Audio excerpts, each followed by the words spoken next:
let's speak now to Dr. Judy Dlamini, Wits University Chancellor. Thank you so much, Dr. Dlamini, for your time. Let's begin with, the importance of ensuring that young women receive not only education, but quality education to ensure that they have, the same access to opportunities as their male counterparts.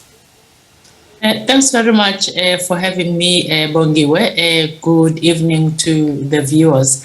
Maybe let's just start with the way women are raised, or the girl child is raised, because I think that's very important. Girls and boys, the way we raise them, as parents, as teachers, as employers, we need to unlearn the message that we've been giving, where we see a boy as someone who will take care of his family, and a woman that's being prepared to take care of her husband and their family.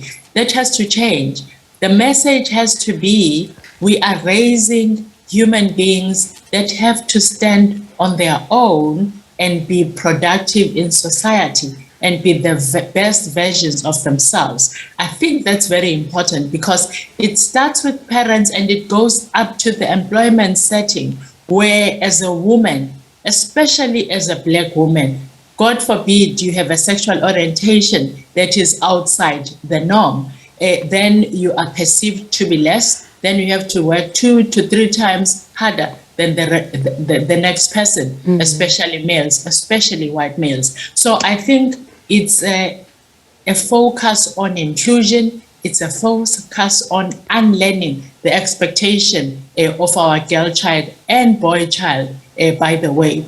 So when it comes to the expectation, quality education is important across the board, across all social identities, not just women and men, but especially those that were exposed to to Bantu education, which is a legacy that is still with us, because we still have the teachers that were exposed to that have to be retrained for a quality education dispensation for the young child. And Dr. Dlamini, talking about the unlearning, you talk about how, as parents, we are bringing up the girls and the boys in the same home.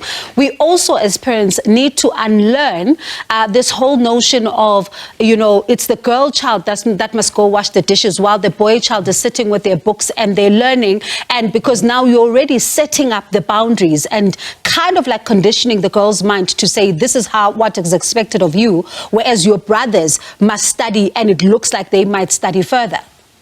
No, definitely. It's very important, Bongo, you raise a very important point. When it comes to cleaning, everyone has to learn how to clean. Everyone must take care of themselves, boys and girls, and everyone has to have access to the same opportunities. If there's study time, it's study time for everyone. If there's maths, core maths, which I believe, by the way, is very important for any education, for any type of career that you choose, whether it's entrepreneurship or not, because it gives you a problem-solving skills, and entrepreneurs need that. So it's very important that we have equity at the house.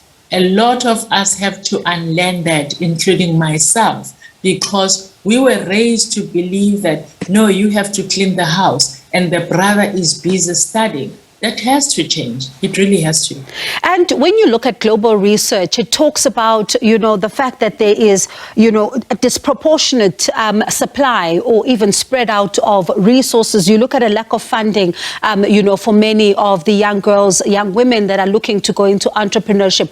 How do we begin to ensure that even at that level, there's fair access to, resources? What does it look like? It's actually a conscious effort by all stakeholders, especially those in power. Because one of the things that we focus on race or we focus on gender. We have to be holistic when we focus on the different social identities of disadvantage. When you look at venture capital, you find that very few women, a proportion of women that have access to venture capital.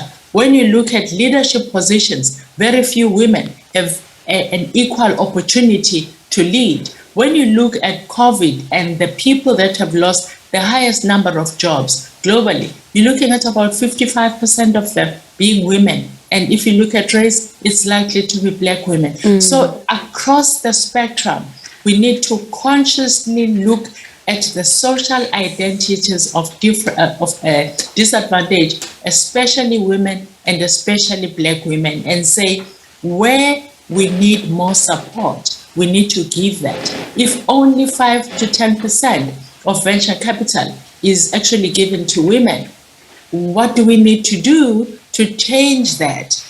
We need patient capital across the board, whether it's women, whether it's men, especially when it comes to race, because even our DFIs and the banks will expect a turnaround for a startup to be quicker than is humanly possible. So we need patient capital. We need to focus on women, especially black women. When we give that patient capital, we need to open access to markets, because it's one thing to start a business, whether you sell a product or a service, but then you need markets, access to markets, you need support. And equity matters a lot, because those that have had a lot of support need not as much support as those that haven't, those that are newly exposed to the opportunities, those that don't have deep pockets from their families. So it's very important to be conscious of the context of each of the young people that we are trying to support. All right, Dr. Dlamini. Unless our economy is inclusive, it's not sustainable. And that is so true. Patient capital is very, very critical, especially during the time that we are finding ourselves in. But let's leave it there for now. Thank you so much for raising some of these pertinent points as we are taking them with us into various discussions on Youth Month. That is Dr. Judy Dlamini.